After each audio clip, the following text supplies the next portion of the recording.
Xenoblade 2 was one of my favourite games of last year, with its stunning world, engaging combat, and a story much deeper than it initially seems. It really was a worthy follow-up to Xenoblade Chronicles, however there were a few parts I didn't entirely fall for. The flashbacks. Essentially at the start of each chapter, we would get a glimpse of the world of Alrest from 500 years ago, showing some of the blades from the main story but with the memories of another life. Of course, with 500 years difference comes a pretty hefty cast of new characters, and because we only got a few scenes with these guys, I never really got a chance to care much about them. We saw them go through turmoil and war, but at the back of my mind I was always thinking, I have no attachment to any of them, and that's where Xenoblade 2 Torna the Golden Country comes in. This expansion is essentially a brand new game which starts the cast of these flashback sequences, and truly gives their story justice. And after finishing it, not only do I appreciate the main story's flashback sequences more, but I'm finding myself watching them again with the context of Torna and piecing together a far more interesting narrative. But even if you didn't play Xenoblade 2, Torna the Golden Country is accessible enough to stand on its own. You're surely rewarded for knowing the future plot, as it doesn't exactly provide closure for these characters in the same way that Xenoblade 2 does, but it really does work entirely on its own. Xenoblade 2 spoke a lot of the hero Adam, Mithra's previous driver, but this isn't his story or her story at all. This is the story of Laura and Jin, and the game wastes no time getting straight to the point. Laura and Jin's backstory is covered in the main game, and that's perhaps one aspect where Torna falls a little short for newcomers. Laura and Jin have already been together for 18 years, running away from a troubled past. Malos is already attacking the world, and it takes all but 10 minutes to begin forming your party. By all means, Xenoblade Torna is Xenoblade 2.5, or 1.5 depending on how you look at it. It's a brand new game with a difficulty curve that starts from scratch, and while veterans will appreciate that it doesn't reiterate the story beats, newcomers may be a little lost with the general premise.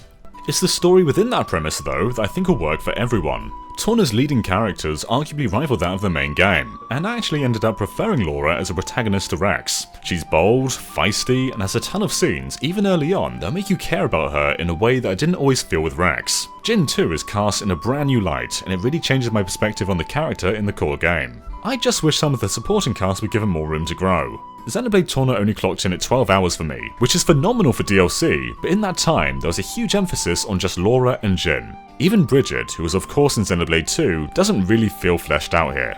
But that's what Torna the Golden Country is. It's a far more condensed adventure, spanning across 2 titans and with a primary focus on just 2 characters. Of course, one of the titans is the brand new continent of Torna, and it's absolutely stunning. The world is very different to that of the main game, with societies on the brink of destruction, and this is reflected in the small colonies and crumbling kingdoms. Even the returning titan, Gormott, is wildly different 500 years in the past, and this kind of approach really works for Xenoblade. The games are known for being almost 100-hour-long sprawling RPGs, but condensing them down to miniature adventures is something I'd really like to see again. However, that's not to say Torna completely nails it. In terms of being an expansion, it gets so much right. It complements the main story, has an entirely new continent with new music and remixes for Gormott, and there's even a radically different combat system that we'll get into in just a bit.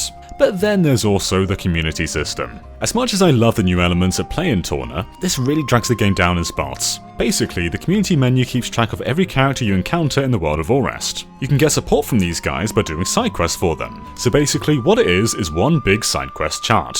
In theory, it's pretty cool, but there's 2 points in the game where the story will just halt with a prompt saying, build your community to level 2, or what have you.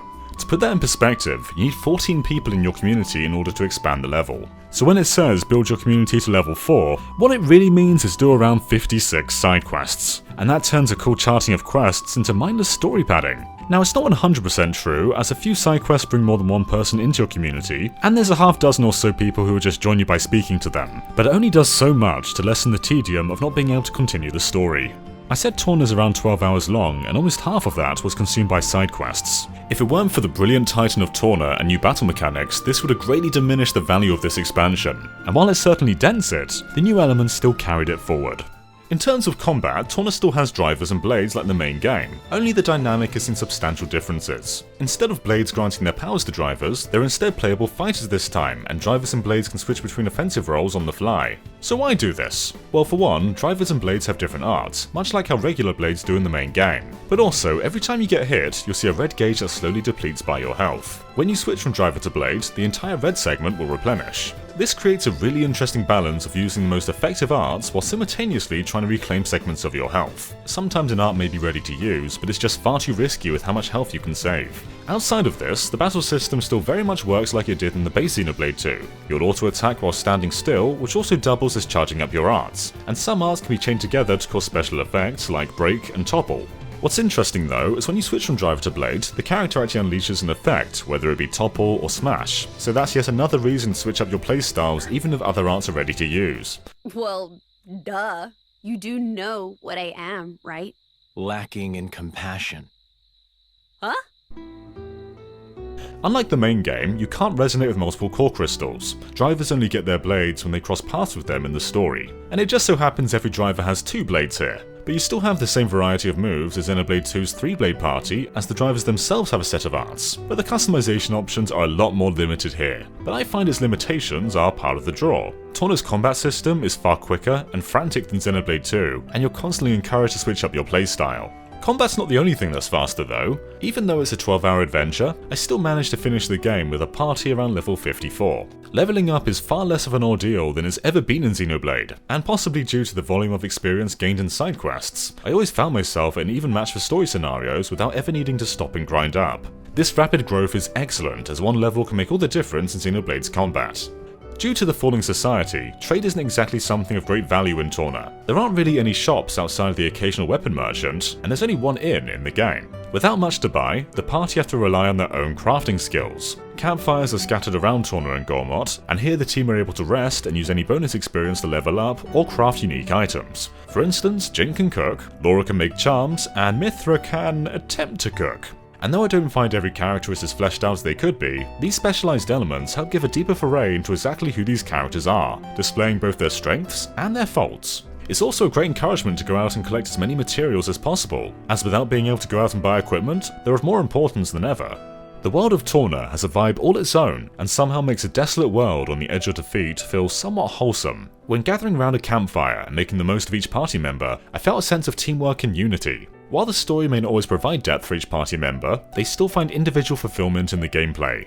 My favourite part of Xenoblade 2 Torna the Golden Country is it isn't just more of the same. From a mechanical side, this is by all means and purposes the basis of a new game, and while my playtime fell rather short of the 40-hour goal being thrown around, there's still plenty more to do. You can roam around defeating high-level monsters, perform the vast array of new side quests, or just take in the beauty of the Tornan Titan. This is DLC done right, something that complements and expands upon the main game while offering something it couldn't. And while the community system comes with some unfortunate pacing problems, it succeeds at managing a far smaller community. If it weren't for the story roadblocks, I think I'd really love this feature.